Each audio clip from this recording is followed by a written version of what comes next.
We are live on a Monday night, and it is the last day of the month for the supporter giveaway for February. I don't know how many people are going to watch this live, but we do have a giveaway, and I have the package right here. Hopefully, it's the right thing that I wanted to give away. I ordered it. I've been waiting for it for weeks. I finally got it. So,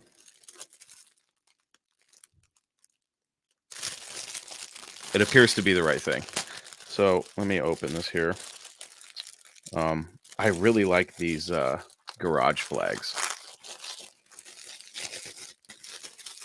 So I found this one, and I'm going to get one for my own garage. But before I do that, I thought I'd give one away to you guys.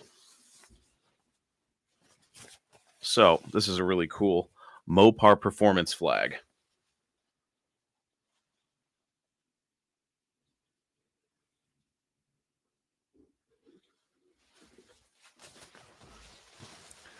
It's really giant, but it will look great in your garage, your Mopar cave, whatever you want to call it. But I finally got it in. I was like, man, they're really going to push it to the limit. I think it arrived yesterday, but I didn't check my mail yesterday. Really cool flag. Looks pretty sweet. I'm excited to give this one away. And for those of you that are subscribed to Talking Mopar's podcast and paid supporters on Facebook, the podcast, the bonus podcast, and the bonus video are on the way. I have to record some content for that, but they are on the way. And the March supporter content, the bonus content, is going to be coming very soon. So it's basically going to be February is a little bit late, and then March is coming. So I'm really excited about it. And I guess I can give you guys a little hint. So the supporter bonus podcast is going to be about a new project that I'm going to go ahead and say I acquired it.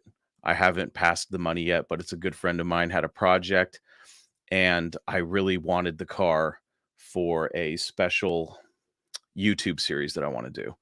And there's a whole premise behind it. I don't want to give too much away right now.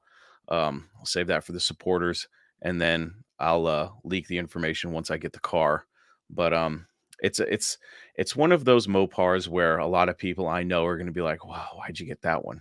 Because to be honest with you, I really wanted to buy the 71 Demon from the Mopar's 5150 sell-off. I was really trying to make that happen, but the shipping was going to kill me. And the premise of this next project car is basically that you can build a project Mopar and have a lot of fun for, we'll say, less than $10,000. So I budgeted myself a certain amount of money, and I was looking at that Demon, and I was like, gosh, I'm going to be nearly tapped out. I got a price from my friends at Mopar's 5150, and it was a great price. And I was looking at my total budget of 10 grand, and I was like, gosh, I don't think I can get the Demon where I want it to be, as far as the premise of the project and of the video series. So I had to keep looking. I was considering, another friend of mine has a 70 Challenger. This one's a little crazy because it's a shell, a rolling shell. There's no steering column in the thing. It does have an 8 3/4, but this thing it's a shell. And there's a couple caveats. And one of them is that it doesn't have a title, because this car has changed hands twice in like a couple decades. And so no title, that's an issue. It was never released by the owner that was like two owners ago. There's no dash in it, so there's no VIN tag on the dash, and the driver door has been changed, so the Mylar door sticker is missing. So the only numbers on this vehicle are the sequence number on the cowl and on the radiator support. Now, I did a bunch of research, and I could have gotten a state issued VIN, and I can get a title. It is obtainable. And the car was $1,500. That was the price I negotiated with my friend. And because I don't like being that guy that talks price without full intentions to buy. but because of the nature of this project that I want to do, it was necessary so that I could run the numbers. So I negotiated the price, and I've been thinking about it. And to be honest, if that guy is ever listening to this, I gave you plenty of opportunities. I had the money, but you kept ghosting me, dude. So that led me to another car. And there was another 70 Challenger that I was looking at. It's an actual RT car, but it too was missing the title. I got that one negotiated down to 2,000, and when I was ready to go pull the trigger and look at it with cash in hand, it got sold. Fine, no big deal. It was in pretty sad condition as well. But this other car, I saw my buddy's been posting it all over the place because he's one of those wheeler and dealer types, and good buddies with him. And I inquired about the car. He gave me a to me price, and I was like, that that's fair, but it's still stretching the budget a little bit for what I had in mind. And then we agreed on another price, which we'll talk about once the project gets going, because I want to make sure I want to be completely transparent with this price of the car, and then go down the list. And hopefully it will all be under 10 grand. There's another caveat of the project though, and that is I got to put my money where my mouth is. I kept saying while I was in Georgia looking at these project cars that, hey, maybe, I'm just going to use some random numbers in a random car here. Maybe this 70 Plum Crazy purple Charger RT, that's been crushed or whatever, and it looks like it's, far from restorable, and it looks like it would take thousands and thousands, and it would take thousands and thousands of dollars to restore or get back on the road. I believe it's possible through content creation that you can buy a car. That initial investment, we'll say $7,000. You're going to buy this 70 Charger RT Plum Crazy car. It's a real RT, high impact color, very desirable. You're going to buy it for $7,000. That's your initial investment. I believe that through content creation, that car will eventually pay for itself. And it's a big, saying something like that, that's a big thing to say. And a lot of people will call BS on it. So I'm going to have to put my money where my mouth is. And the initial investment for this car that I'm looking at is a couple $1,000s. I'll say that. Okay. Couple thousand. And I think I can get it on the road for far less than 10,000. The key is to not only create content for Facebook, which I do have monetized, but also grow my YouTube to the point where it's monetized. I'm at like 200 subscribers. I need 1,000 to get monetized. And even then you need hundreds of thousands, if not millions of views to actually make some real money. But across all my channels, I think that I can get this vehicle to pay for itself, not only the initial investment of the $2,000, but also whatever I put into it. Now it's, getting that ball rolling is going to be a challenge. And the other little stipulation is that I do believe it's okay if in this scenario, if you have, say, some parts laying around, that you can wheel and deal and get some of that money initially. But the idea is that eventually this car will pay for itself through the content.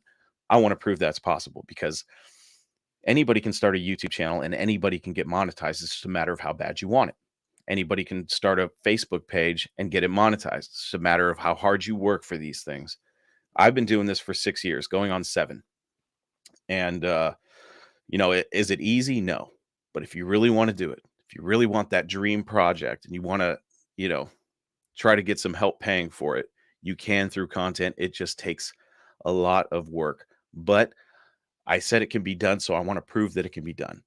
So that's the idea there. Let's give this flag away. All right, let's spin the wheel of names. These are all, I think, 31 paid Facebook supporters I have. So thank you very much to each and every one of you. I really appreciate the support.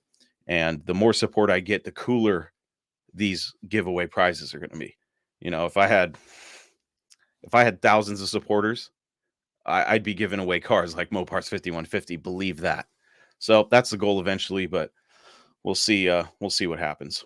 What's up, John? What's up, Rick? Dan, what's up? Rick, it is a nice flag. Dan, that Demon 5150, car, it could be very awesome. And who knows? We'll see what happens.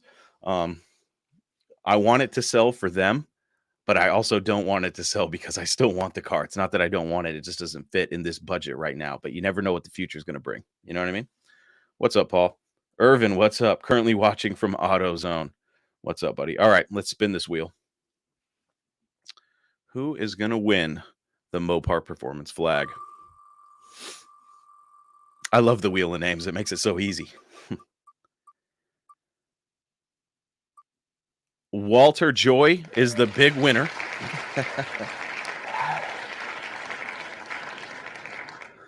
Congratulations, Walter. I'll be reaching out to you to get some shipping information to get you this flag.